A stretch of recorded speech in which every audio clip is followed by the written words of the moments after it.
In this video, I'll be building this custom cabinet that features rolling barn door style doors, as well as adjustable shelves, and is made of ash and oak veneered plywood.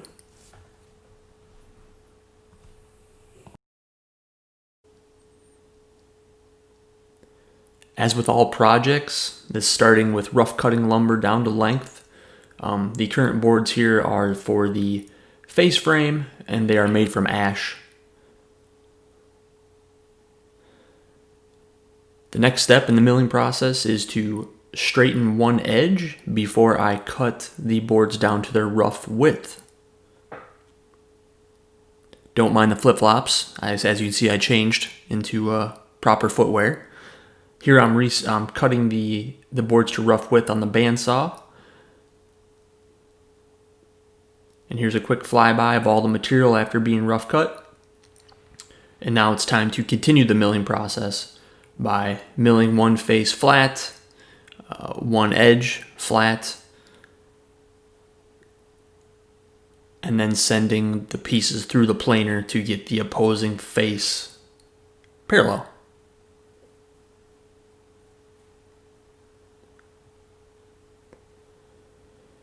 Here I'm working on the dados for the cabinet. I've already cut the pieces to their finished dimensions, and now I'm adding the joinery using a dado stack. The rear of the cabinet is housed in a rabbet, and so I'm using a sacrificial fence to cut a 1/4 inch rabbet in the back of all the cabinet parts. Speaking of the back, here I'm using the track saw to cut the back down to its rough size, I'll say. I got very close on the first cut. And now I'm moving on to dry fitting the cabinet parts together so I can ensure everything fits, check for square, and then do any final tweaks to the back that would be needed to fit in here. After a quick check, the cabinet was a little out of square when I clamped it up, so applying some pressure along the diagonal there with the long clamp, and then pop the back into place.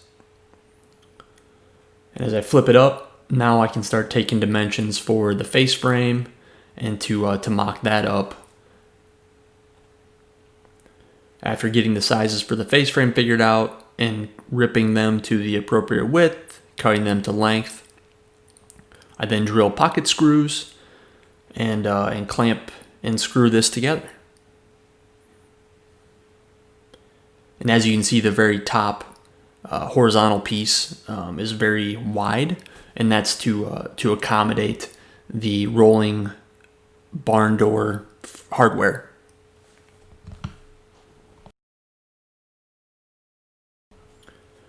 I was able to remove the head from the squeeze clamps and slip them through the holdfast holes in my bench top, and then reattach them on the other side, which worked out pretty slick for putting this face frame together with a couple of stops in there as well.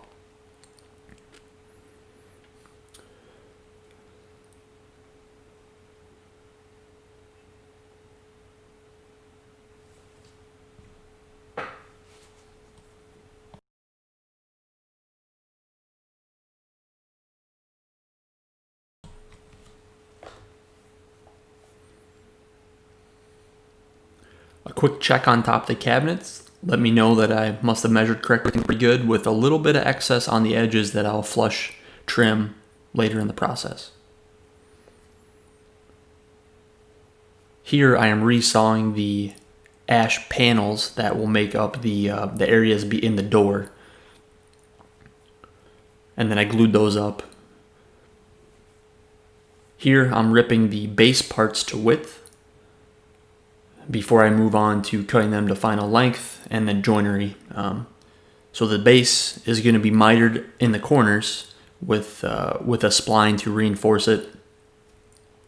My first attempt at cutting these miters was on the miter saw, but after trying it a couple times and making sure things were square, making sure the saw was set up properly, I just couldn't get the accuracy I was looking for. And come to find out, my miter saw table is not that flat. It's a little off from side to side, so I decided to move on to the table saw and cut the miters with a miter gauge, and then the blade set to 45, which ended up working really well. It wasn't as repeatable as a miter saw with stops would have been, but since I only had to cut 4 pieces total, I was able to mark and measure and get everything lined up.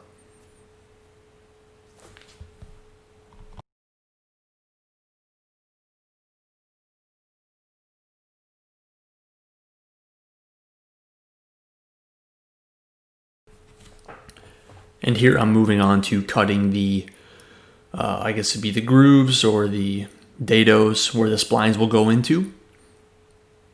Using a dado stack, the blade still set at 45, and then using the fence as the stop.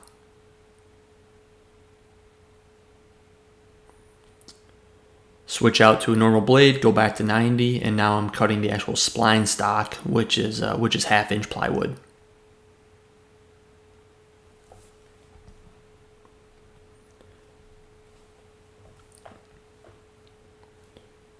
Before I glue up the base, I want to cut the, I guess it'd be called reliefs in the base. So I end up with just 4 feet on each corner and not an entire surface that would be in contact with the floor, making things unstable. Start with the table saw, cut some vertical cuts at the edges here, and then use a track saw and a hand saw to complete the cut.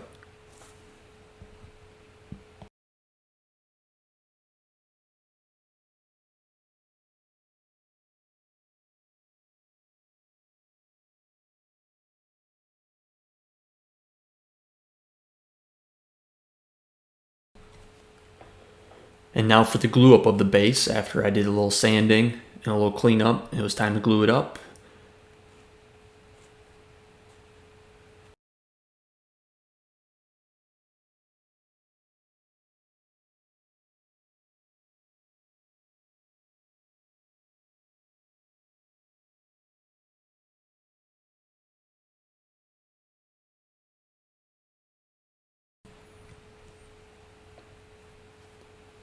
Everything eventually ended up square, but I was definitely sweating here, running around, moving clamps, using the hammer, getting everything lined up.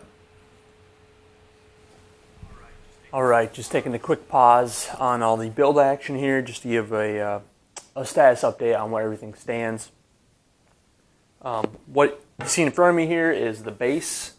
After a little bit of a stressful glue up, probably because the splines were just a little too tight. It made it for a little more stressful. Everything did go together. The miters ended up really tight. I think I have a gap on one corner, just a little bit. It's probably hard to see in the camera, but there's a little gap down at the bottom.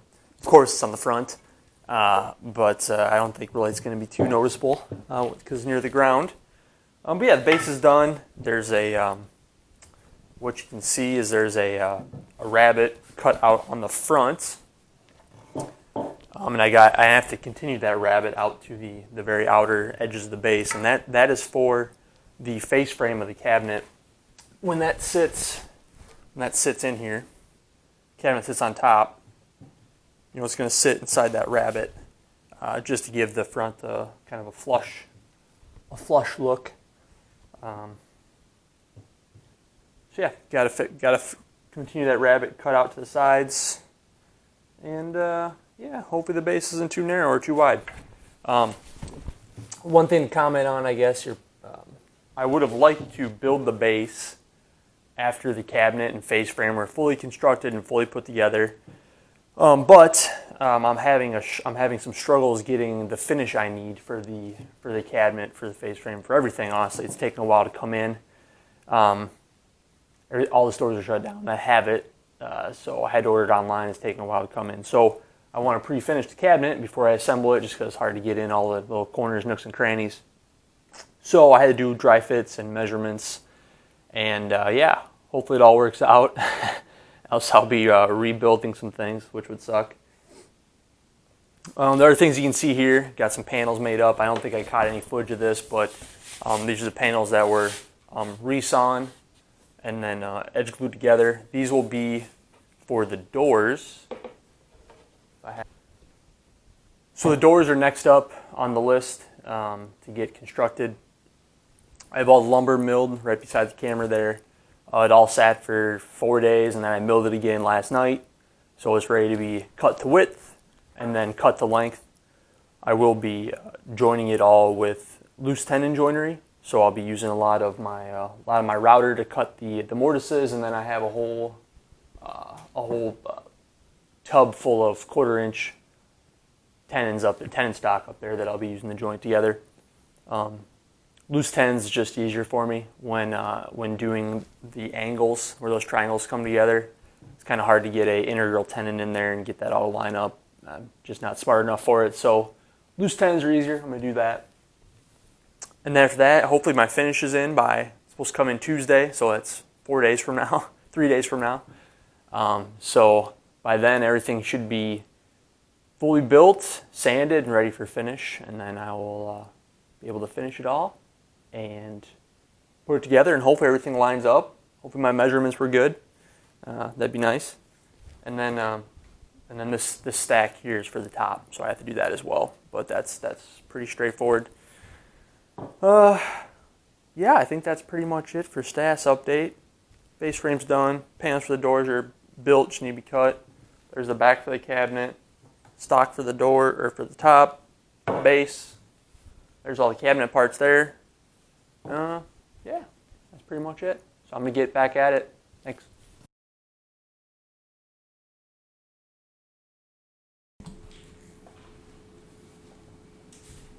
So here I'm working on the diagonal parts for the door. I want them to be symmetric, so I made a template, cut that to size, got that to fit right, then cut the rest of my parts. After that, it was time to move on to cutting the mortises. And here I'm cutting the mortises in the left and right hand vertical pieces for each door. And then I move on to the end grain of all the mid, lower, all the horizontal stretchers. And then here finally, with a little bit different camera angle, are the angled components getting their mortises cut into them, using a 1/4-inch spiral bit and a router.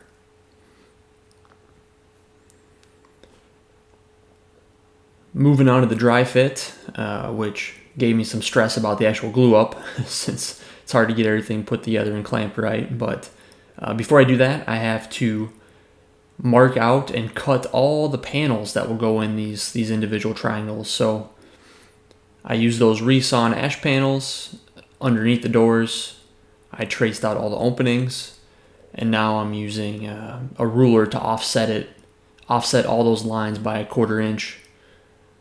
So they're going to be inside of grooves that are in all the door pieces. Kind of like a floating panel. Each door will have 4 floating panels.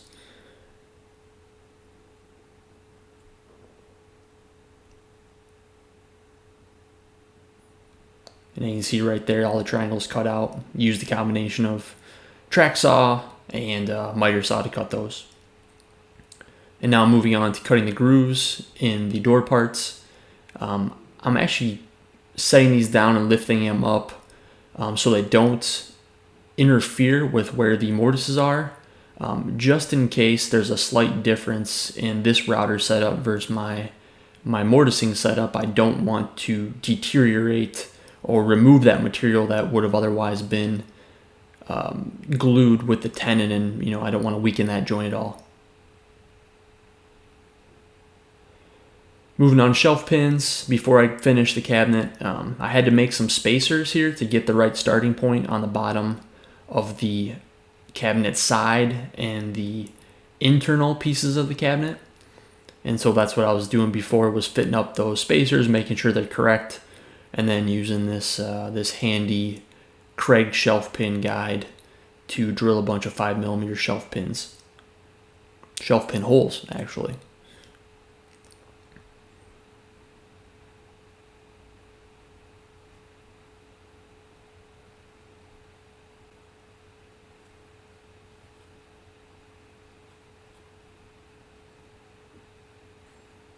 After some sanding, it's time to move on to putting finish on these parts. My finish finally arrived. It's general finishes, brown mahogany gel stain. It matches some existing furniture, so that's why I chose this finish. Probably not my first choice, but it has the best color match and the best match type to the existing furniture. So start by applying it. Don't give it too much time to dry, else it gets really sticky. And then you start to wipe it off.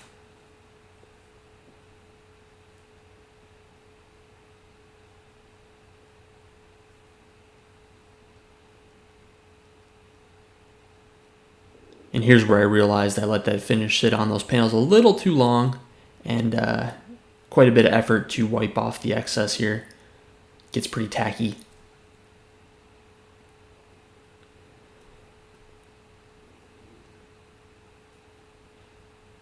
Now applying the stain to the inside of the cabinet panels.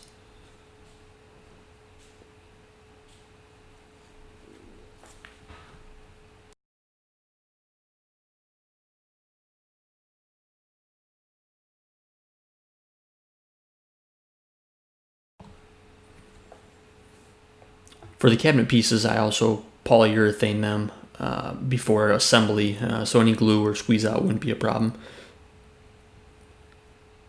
So the ends of the cabinets that are going into either the dados or the rabbets get masked with masking tape, and then the stain was applied, and the same with the poly. I'm using a water-based polyurethane, and for these flat pieces, it's actually quite easy to use a 1/4-inch nap roller and roll it on. It ends up flattening out really nicely, creates a really good finish, and is not as messy as spraying. Now for the part I was dreading. This is gluing up these doors. I'm starting by did a couple first dry runs to make sure I knew how I was going to put this thing together. The one thing I learned is that I definitely needed something to anchor one of the corners, so you can see a little red clamping, 90-degree clamping thing in the bottom, kind of down by me. That's where I'm going to butt the piece into to stop it from sliding and moving around. Also, you'll notice that I'm gluing in the tenons into all the horizontal and angled stretchers first, and then I'm wiping off the excess glue, just so I don't have to try to get all of that in like 15 minutes. Start by applying glue inside the mortises, and you can see here I've pinned that corner into that 90-degree jig down there. Insert the panels, and then kind of work my way around the door, getting everything lined up.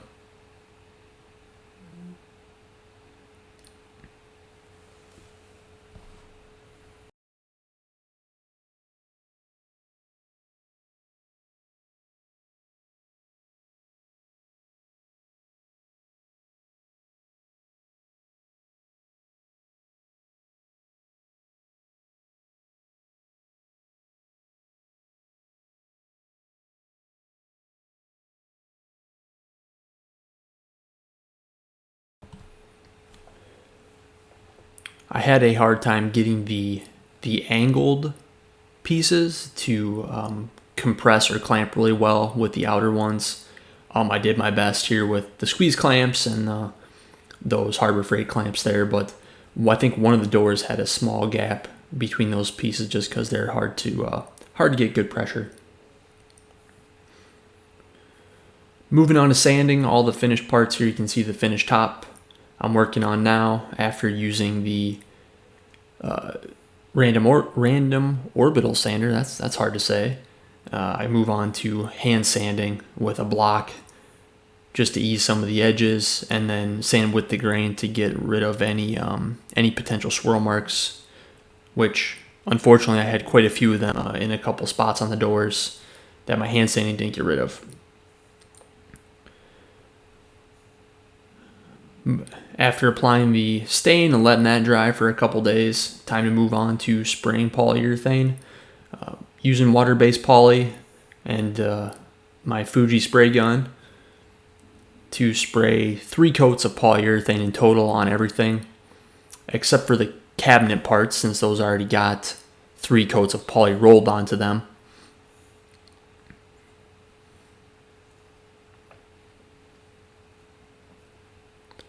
After applying a coat of poly, come back with 320 grit sandpaper, scuff the surface, vacuum it, wipe it down with a damp paper towel, and apply the next coat. After the polyurethane's applied, it's finally time to move on to assembly.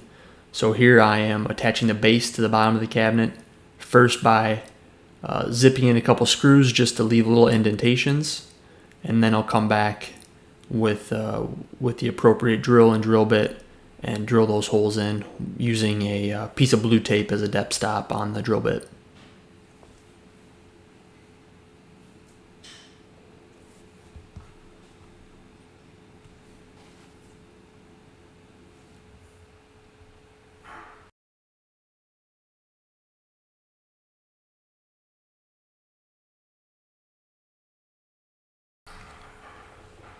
One design detail that I wanted to strive for was to make sure the center rail on the doors lined up perfectly with the center piece of the face frame on the cabinet, just to make that kind of a one consistent line from left to right.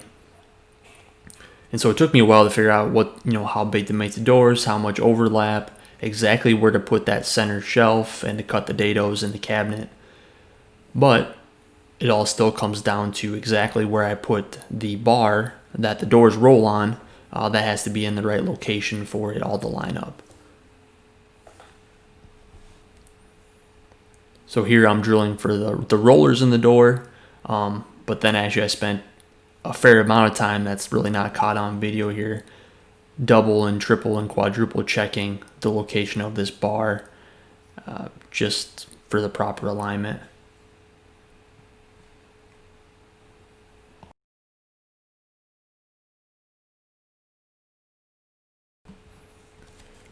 Alright, so after putting the bar on the cabinet, I finally get to hang the doors and see if all the math and time spent doing layout actually worked out. And it did, luckily. Everything lines up nicely, and here I'm adjusting the stops on the outside so the doors have a good reveal with the cabinet.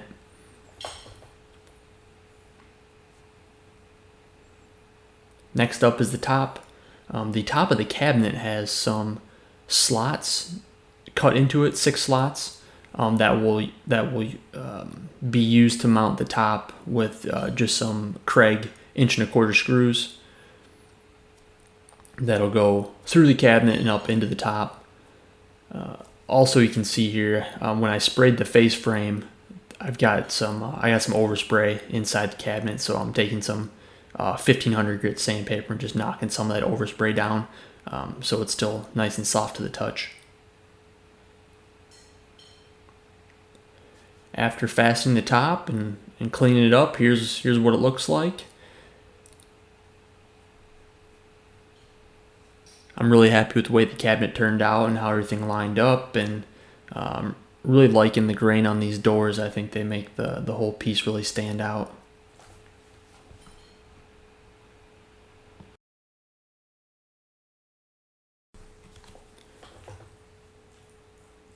Thanks for watching, everyone. Have a good one.